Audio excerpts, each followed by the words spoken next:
नमस्कार विद्यार्थी मित्र, आपण इथे बघू शकता स्क्रीनवर सीईटी नोंदणी काही दिवसातच चालू होणार होती, पण आता काही सीईटी इथे चालू झाले आहे. ठीक आहे, यामध्ये जी महाराष्ट्र एमपीएडची जी सीईटी आहे ती 20 जानेवारी 2026 पर्यंत राहणार आहे.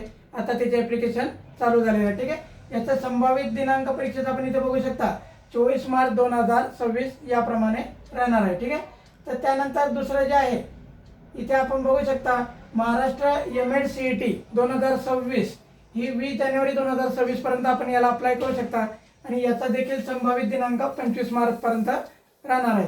त्यानंतरची जी सीईटी आहे इथे LLB 3 इयर आपण इथे बघू शकता, ती पण 23 जानेवारी 2026 पर्यंत आपण याला अप्लाय करू शकता आणि त्याचा संभावित दिनांक 1 एप्रिल ते 2 एप्रिल या दिवसांमध्ये राहणार आहे. त्यानंतर बीएडची जी सीईटी आहे इथे बीएडची सीईटी 23 जानेवारी पर्यंत आपण त्याला अप्लाय करू शकता आणि त्याचा एक्सपेक्टेड एक्झाम डेट जो आहे 27 मार्च ते 29 मार्चच्या दरम्यान राहणार आहे. ठीक आहे, त्यानंतर हॉटेल मॅनेजमेंटसाठी जर आपल्याला अप्लाय करायचं असलं तर आपण हॉटेल मॅनेजमेंटच्या सीईटीसाठी 9 फेब्रुवारी 2026 पर्यंत अप्लाय करू शकता. याचा संभावित परीक्षेचा दिनांक 25 मार्च राहणार आहे. त्यानंतर MCA साठी जर आपल्याला अप्लाय करायचं असेल तर आपलं ग्रॅज्युएशन असलं पाहिजे आणि 10 फेब्रुवारी 2026 पर्यंत आपण याला अप्लाय करू शकता.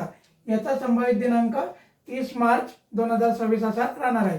याप्रमाणे संपूर्ण माहिती आहे. याच प्रकारची माहिती मी माझ्या चॅनलवर देत असतो, त्यामुळे माझ्या चॅनलबरोबर बनवून राहा, सबस्क्राईब करा, जास्तीत जास्त आपल्या मित्रांना शेअर करा, त्यांना देखील याची माहिती मिळत राहील. धन्यवाद मित्रांनो.